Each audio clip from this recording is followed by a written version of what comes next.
This is John 15, 12 through 17. Let us listen to the word of God.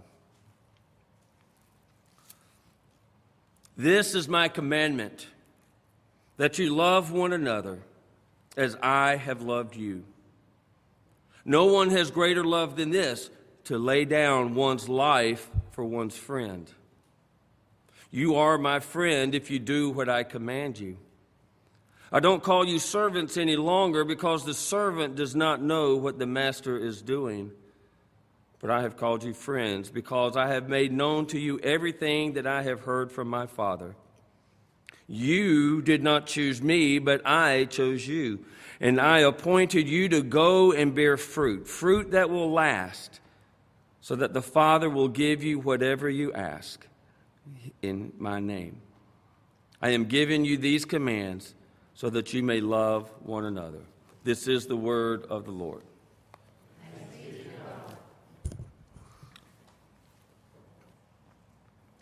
If you were to look up a traditional definition of friend, you would read something like this: that a friend is a person whom one knows and with whom one has a bond of mutual affection. That seems pretty simple, pretty straightforward, but it seems that defining and understanding friendship today is often a little more complicated. And that may be our own doing. I mean, we love to take simple things and make them complicated. There are people that I will tell you I'm friends with, but a better description would probably be we are acquaintances. Because we know each other, we like each other, but we only talk to each other every now and then throughout the year. This one pastor I have in mind, and he travels around the world teaching, but he and I, maybe 2 or 3 times a year, we'll get into a spell where we're exchanging emails or texts or messages in some ways. We see each other maybe every few years. I'm going to tell you he's my friend, but really, we're acquaintances. We're colleagues in ministry. Or we get really messed up when we start talking to people about social media. We have friends on Facebook. I know people with thousands of friends on Facebook. A couple of months ago, it was a Sunday after church. Angela and Hannah and Nate and I went out to eat lunch. And we were at this restaurant eating. And I looked up, and there was one of my Facebook friends. And I was so excited because we had been friends for like 4 years, and I'd never met him. We talk all the time on Facebook. We exchange messages. We encourage one another. But we've never met face to face. We know each other on Facebook through mutual friends here at the church. But he goes to another church here in town. So we had this kind of reunion there. Are we friends? Are we even acquaintances? You know, this day and age, it would seem that we are more connected to one another than any time in history. And yet, we're also more isolated from one another. A British publication years ago offered a prize for the best definition of a friend. They received thousands of replies. Some of them read that a friend is one who multiplies joys, divides grief, and whose honesty is inviolable. Another said that a friend is one who understands our silence. Another was a little more poetic in the way he defined or she defined friendship, that a friend is like a watch that beats true for all time and never runs down. The winning definition read, a friend is the one who comes in when the whole world goes out. It seems if we talk about friendship long enough and listen carefully enough, that it becomes apparent that there's a lot of different ideas of what a friendship is and what does it mean to be a friend to one another. So today we're going to look at the classic hymn, What a Friend We Have in Jesus. We're going to look at this passage from John and try to find a biblical understanding of friendship, of what Jesus meant by calling us friend. And if we can understand the biblical concept there, then when we sing a song like What a Friend We Have in Jesus, it really takes on a little bit of a different meaning. Joseph Scriven wrote What a Friend We Have in Jesus around 1857. And if you talk to scholarly people who are really into poetry and writing and whatnot, maybe people who study hymns, I know there's probably a fancy word for that, I don't know what it is, it's okay. But generally there would be agreement that What a Friend We Have in Jesus is not a great example of literary writing. It's just not considered that well written in terms of literature. But as a hymn, as a poem and a hymn, it has brought comfort to countless people, time and time again. Joseph Scriven was born in Dublin in 1819. He graduated from Trinity College there in Dublin. When he turned 25, he decided to move from Ireland to Canada. A couple of reasons that he moved. One, he had become, over the years, influenced by the Plymouth Brethren. And that religious influence had pulled him from his family. He had become somewhat estranged from his family. So that was one. The other thing is he was engaged to be married. And so you know how this works, I suspect, that you send out your wedding announcements, and then you have the night before the wedding, you have a rehearsal. I'm assuming it was the same in Ireland back then. We'll pretend it is because it makes for a good story. So they had the wedding rehearsal. Then after that, you go for the wedding rehearsal dinner, right? And then you party or something. I don't know. Well, his fiancée drowned that night. And so between these two incidents, between being influenced by the Plymouth Brethren and being estranged from his family, and his fiancée suffering this tragic death, he decided to move to Canada. His whole life changed. His whole point of view changed. He took the Sermon on the Mount not as important, but he took it almost literally. And that became the way he sought to live his life. It is said that he would freely give of his possessions. He didn't have a lot, but if you had a need and he had something that would help you, he would do it. It is said that he would even take his own clothes off of his back to give you if you needed clothing. He spent his days cutting firewood and delivering it to people who had no money to pay for it. Supposedly somebody who was in like the forestry business was looking to hire someone and saw him and how hard he worked and said to someone, I want to hire that guy. They said he'll never do it because he don't do it for money. He does it for folks who are in need. So he lived his life trying to live up to Jesus' words at the Sermon on the Mount. The poem, What a Friend We Have in Jesus, was never intended for publication by Scriven.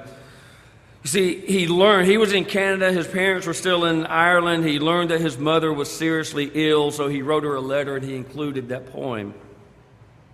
Sometime later, he got sick, and a friend of his came to visit and noticed that on a scratched piece of paper there was this poem, What a Friend We Have in Jesus, so he read it. And he asked Scriven if he had written it. Scriven had this faith and humility about him, and his response, I think, is absolutely spot on. I love it. When asked if he had written this, he said, "The Lord and I did it between us." Is that not a really cool way of saying that? The Lord and I did it between us. Scriven died in 1886. It is sadly interesting how he died. He died as a result of an accidental drowning. similar to his fiancée. His poem was first published in 1869, and in 1875, Ira Sankey discovered the hymn, just in time to put it in his well-known collection, Sankey's Gospel Hymns No. 1. And later, he wrote this. He said, "The last hymn which went into the book became the first in favor." So while What a Friend We Have in Jesus was the last one to make it into his hymn collection, it became the favorite out of the whole group. So we love What a Friend We Have in Jesus. It's a great hymn. But what does it really mean? What is it we are really saying? You know, all too often we talk of friendship and we get caught up in the warm, fuzzy feelings of sentimentality where we talk about how much a friend helps us feel better. A friend is always there to do things with us. Someone once said a friend is that person who will get in trouble with you all through your life and then sit quietly at your funeral. What do we mean when we talk about friendship? Is it just about feeling good with one another? Is it just about being there when they need you?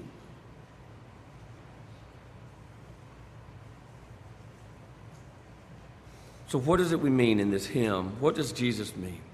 First of all, Jesus gives us a commandment.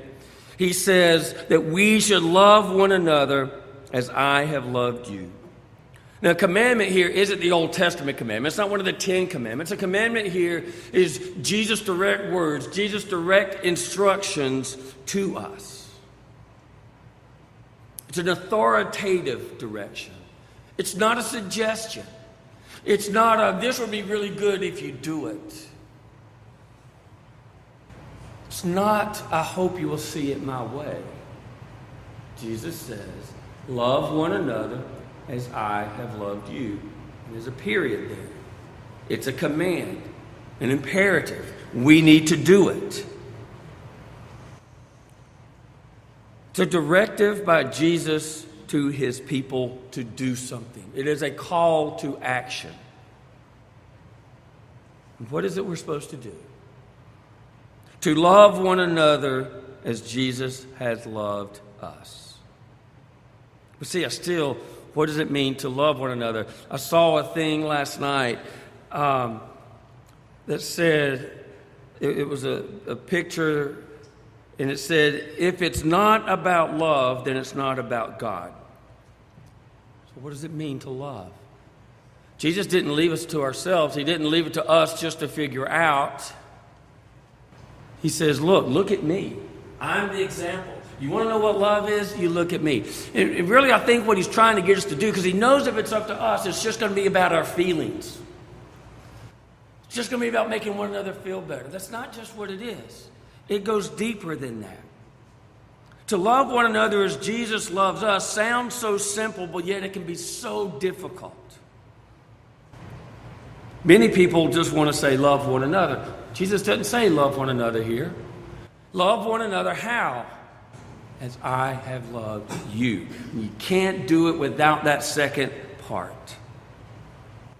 Love is the Greek word agape, which means to have this strong non-sexual attraction or affection for a person and their good. It is characterized by a willing forfeiture of rights or privileges for another person's behalf. I will give up something that's important to me in order for you to receive what you need.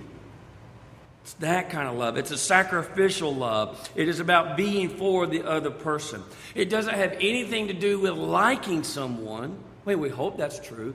But you could love someone without liking them. It is about loving them and wanting the best for them. How does Jesus love us? When we look at the love that Jesus had, it welcomes us. It doesn't care who you are. It welcomes everybody. It's a love that looks past the outward appearance. Looks at the heart. It's a love that doesn't condemn, but it forgives. And it knows. I love the story of the woman caught in adultery for so many reasons. Did Jesus know what was going on? Of course he knew. He knew her sin. And do you remember what he said to her? He said, once everyone had left, he said, no one is here to condemn you any longer. Neither do I condemn you. So Jesus is a love that understands our sin, but loves us anyway. But it loves us enough to challenge us to turn from our sin. Jesus didn't just tell the woman, I don't condemn you. He says, I don't condemn you. Now go and what? Sin no more. That's a love. That's part of love is helping one another to go and try to live more holy, more righteous, and to live more faithfully to God. It's a love that reaches out when everyone else turns away.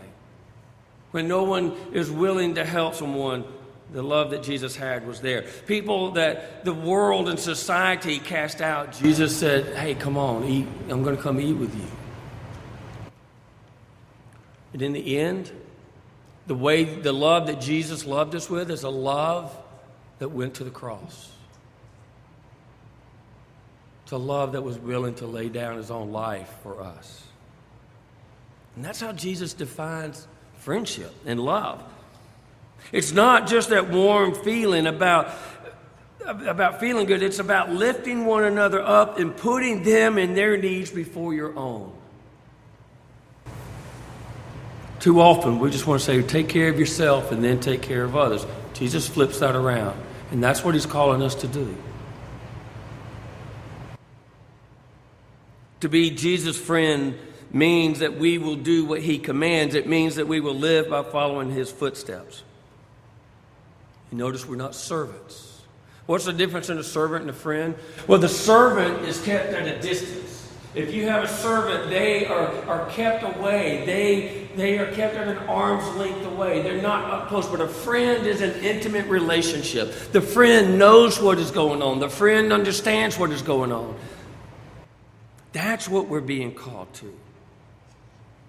We are friends with Jesus because we are made aware of what he is doing, of what God is doing in and through him. And that is such a new radical concept that Jesus introduces. Typically, gods were distant and you had people here on earth. And our hope was to make that God happy or not to make the God angry.